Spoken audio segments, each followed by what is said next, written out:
يا صباح الفل يا صباح الجمال على احلى اخوات. صباح الفل عليكم. النهارده هنعمل الكحك على البارد، طريقه جديده هتعجبكم جدا. الكحك دايب وناعم، بصوا الجمال. حتى العجوه او الحشوه اللي جواه طالعه يا جماعه دايبه دوب. بقول لكم بصوا طالع ناعم ناعم ناعم. حتى الحشوه اللي جوه طالعه دايبه وجميله زي ما انتم شايفين كده بالظبط. يلا بقى بينا نشوف الوصفة الجميلة دي، وصفة الكحك على البارد. طبعا هي جديدة، احنا كنا بنعمله على البارد، بس هتشوفوا الطريقة دي مختلفة جدا. بصوا شكل الكحك يا جماعة، عايزة اقول لكم ان انا واقفة ريحة الكحك خلاص هتجنني. السمنة لما بتبقى حلوة بتخدمي الحاجة بيطلع معاكي الكحك. بص يعني احسن من اللي بتشتريه من بره، بأمانة والله العظيم. وطبعا احنا بنعمل كيلو دقيق بيدينا كمية قد كده. احنا بنشتري الكيلو من بره كم واحدة بالسكر، فما بيبقاش فيه بركة. اول حاجه عندي هنا 550 جرام من اي نوع سمنه. دي زبده بقري، لازم تكون ساقعه. يعني ملحوظه يا جماعه، لازم تكون ساقعه. عندي هنا بطرف المعلقه بيكنج باودر، والخميره لو فوريه هتبقى نص معلقه، لو الخميره دي اللي هي من المخبز دي هتبقى يعني كوره كده قد زي ما انتم شايفين كده قد البندقيه. عندي 3 معالق سمسم متحمص. عندي هنا معلقتين ونص سكر بودره. عندي هنا معلقه كبيره من بهار الكحك. معلقه كبيره من بهار الكحك. هجيب بقى اول حاجه كده هنزل هنا عندي. هجيب الخميره، انا حاطه هنا يعني اقل من بق ميه. هنزل كده فيه يعني حبه صغيره، اقل كمان من ربع كوبايه. هنزل نص معلقه سكر على حته الخميره بتاعتي، واقلبهم كده ببعض واخليهم يختمروا شويه مع بعض كده عشان دي خميره مش فوريه. هجيب بقى السكر بتاعي انزله على الزبده، واضربها بقى بالمضرب الكهربائي او العجان، ما عندكيش ده او ده بايدك. فاكرين زمان كنا بنضرب كده الزبده مع السكر بايدينا لحد لما يدي معانا فوم ابيض كده.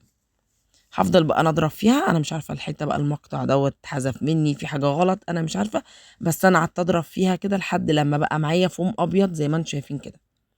هجيب بقى عندي هنا الدقيق بتاعي، ده كيلو من الدقيق انا نخلته. هحط فيه ذره من الملح صغيره خالص، وهنزل بقى بكل الحاجات اللي معايا دي. هنزل اول حاجه كده بالسمنه بتاعتي، وبعد كده بقى هنزل بالسمسم وبهار الكحك، وكل حاجه موجوده معايا هحطها. اول حاجه بقى كده، اهم حاجه عندنا في الكحك عشان يطلع معاكي ناعم، مرحله البس.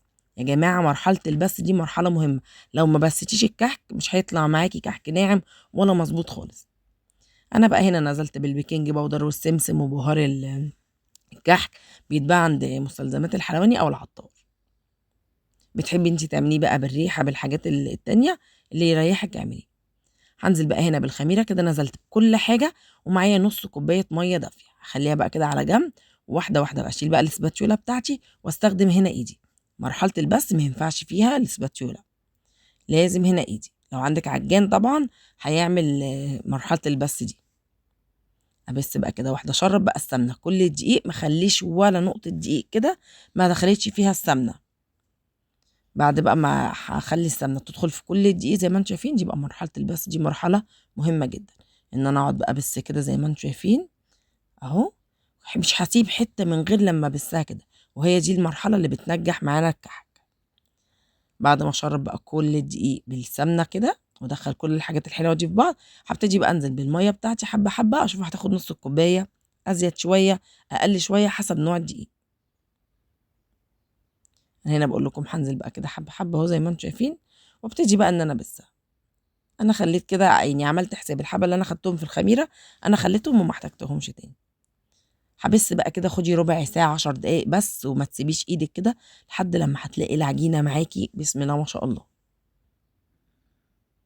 بصوا يا جماعه، انا باخد حته حته وبمسكها، شايفين؟ بمسكها كده بهريها بايدي الاتنين. بصوا هو دوت بقى البس بتاع الكحك. الكحك هو مش بيحتاج عجن، بيحتاج بس، لازم تبسيه. طبعا عكس بقى البسكوت والبيتي فور والحاجات دي كلها ما بيبقاش فيها ايه، ما بيبقاش فيها عجن. كده بقى انا خلاص بعد، بصوا شايفين الجمال والحلاوه. بقول لكم العجينه معايا يا جماعه روعه بجد. عايزه اقول لكم، والسمنه طبعا السمنه البقري، انتوا عارفين طعمها، هي خفيفه في الاكل اولا، وطعمها وريحتها روعه.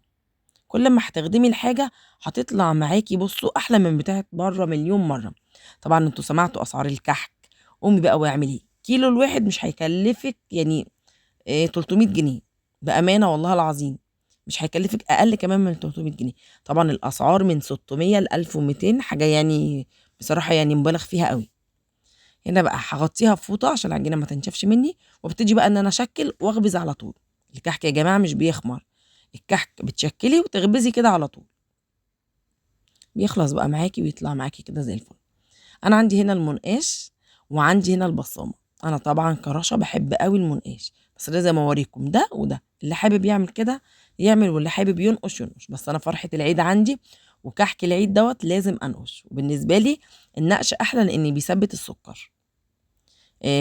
البصامه دي يعني مش بتبقى العلامه بتروح شويه بعد ما بيستوي، بس النقش بيفضل موجود، وبصراحه في السكر يعني بيفضل ثابت، بيثبت السكر عليه.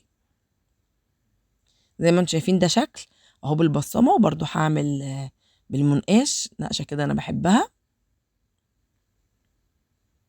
هعمل كده كمان واحده بالبصمه. طبعا انا كنت عامله الحشوه بتاعتي، بس انا كده بوريكم. انا كنت عامله عجوه، ان احنا في البيت هنا بنحب العجوه. عايزه تحشي بقى الحشوه اللي انت عايزاها براحتك. بصوا بقى انا هوريكم دلوقتي كده بظبط الدنيا، وهوريكم اللي انا هعملها بالمنقاش. هوريكم النقشه دي حلوه بتعجبني. بصي تعالي كده من النص كده اعملي قرصه 2 3 بالطول، وبعد كده بالعرض قرصه 2 3 بالمنقاش بتاعك. يا رب تكون واضحه قدامكم. وبعد كده بالطول هاخد بالطول وبالعرض زي ما انتم شايفين، وانزل تحت. اللي انا عامله بالطول اعمل تحتيه بالعرض، واللي انا عامله بالعرض اعمل بالطول، وهيطلع في الاخر بالشكل العظمه اللي قدامكم ده. بصوا يا جماعه شكلها تحفه، وبتفضل نقشه المنقاش ثابته زي ما انتم شايفين كده اهو. ايه رايكم؟ يا رب تعجبكم. بصوا الجمال باينه اهي واضحه قدامكم.